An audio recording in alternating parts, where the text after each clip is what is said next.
अपने परिवेश का समझदारी से चयन करना चाहिए, क्योंकि आपके परिवेश का ही सीधा प्रभाव आपके सपनों पर पड़ता है।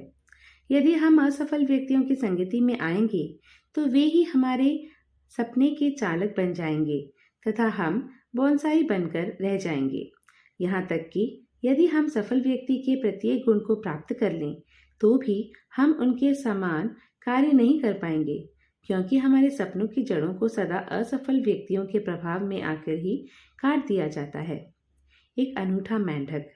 कुछ वैज्ञानिक जो व्यवहार का परीक्षण करते हैं, वे इस बात का अनुसंधान कर रहे थे कि हमारे निर्णय तथा कार्यों पर हमारे सहकर्मी तथा परिवेश का कितना प्रभाव पड़ता है।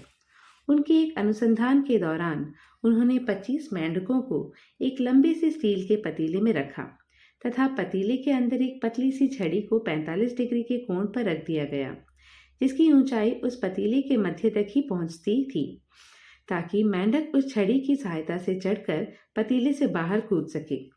उस पतीले तथा उन मेंढकों को एक पृथक कमरे में रख दिया गया तथा सीसीटीवी द्वारा उनकी गति व चाल पर नजर रखी गई थी। सारे मेंढक एक के बाद एक घंटों घंटों तक उस छड़ी पर चढ़ने का प्रयास करने लगे, किंतु उनमें से कोई भी उस पतीले से बाहर निकलने में समर्थ नहीं रहा, सिवाय उस मेंढक के जो गूंगा व बहरा था। एक गूंगा व बहरा मेंढक कैसे उस पतीले से बच पाया? अन्य मेंढक क्यों नहीं? वैज्ञानिकों ने उन मेंढकों के व्यवहारिक स्वरूप का विश्लेषण किया। उनके ध्यान में 3 बातें आई।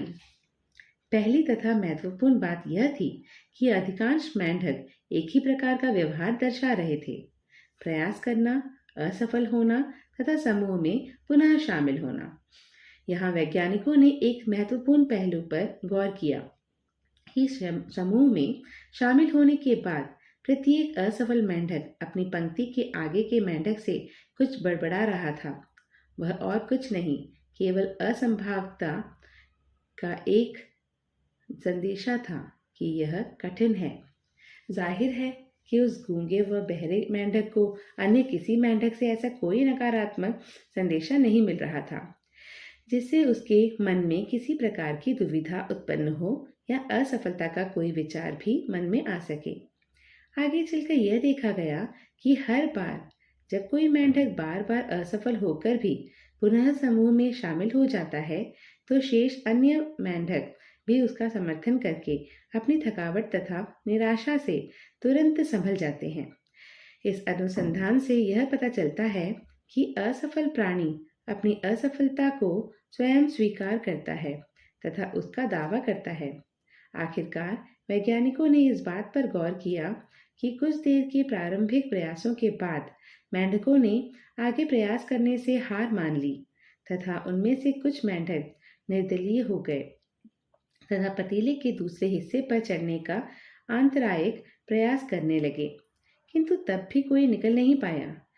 अपने सपनों को पूरा करने के लिए हमें स्वयं को नकारात्मक विचारकों से तथा दवाइयों, शराब, धूम्रपान, दूरदर्शन की लत, निहित स्वार्थ सहित राजनैतिक विचारधारा आदि के प्रभावों से स्वयं को दूर रखना चाहिए। कई संगति हमारी सफलता में रुकावट बनते हैं। उनके प्रभाव से दूर हो जाना शायद कठिन भी हो सकता है, किंतु ऐसा करना आवश्यक है। संगति की तुलना में पृथक्करण अधिक कठिन हो सकता है। यदि पंखों पर भारी वजन के होने से ऊंचा उड़ना कठिन हो सकता है, तो नकारात्मक विचारों तथा उनके प्रभावों के अशक्त होने पर हमारे सपने ऊंचे कैसे उड़ सकते हैं? हमारी गलत संगति, अपर्याप्त तैयारी, तुलना तथा जीवन में दोहराए गए विपरीत अनुभवों के कारण असफलता का भय हमें जकड़ सकता है। अनुचित चयन सदा असुखद परिणाम लाते हैं। असुखद परिणाम चिंता लाते हैं तथा चिंता हमारे सपनों के पंखों को भारी बनाते हैं तथा यहाँ हमें चिंता से पृथक्करण के महत्व का पता चलता है। चिंता से पृथक्करण करना कठिन है, किंतु परिश्रम द्वारा यह संभव हो सकता है। स्मरण रखिएगा, परिश्रम का कोई विकल्प नहीं होता है। परिश्रम का परिणाम ही हमारे सपनों की मंजिल तय करता है। एक सफल व्यक्ति इस बात से परिचित होता है कि जहाँ सपने का अंत होता है वहीं उन्नति रुक जाती है, तथा जब उन्नति रुक जाती है तब पतन की शुरुआत हो जाती है। जीवन में बड़ी उपलब्धियों को पाने के लिए हमें अपने अवचेतन मन में आत्मविश्वास को जगाना होगा तथा उसे सफलता प्राप्त करने का विश्वास दिलाना होगा, जो कि तभी संभव है जब हम अपने जीवन में कम से कम एक बार जीत हासिल करते हैं। अधिकांश लोगों का यह मानना है कि उनका जन्म हारने के लिए हुआ है, न कि जीतने के लिए। उनके मन में एक ही शिकायत है कि वे जहाँ भी जाते हैं या जो भी करते हैं उन्हें उसमें हार का सामना ही करना पड़ता है। क्या ये सच है? लोग ये नहीं समझते कि हर हार के पीछे कोई न कोई लाभ होता है तथा उस लाभ में भी फायदे को खोज निकालना प्रत्येक मनुष्य पर निर्भर करता है।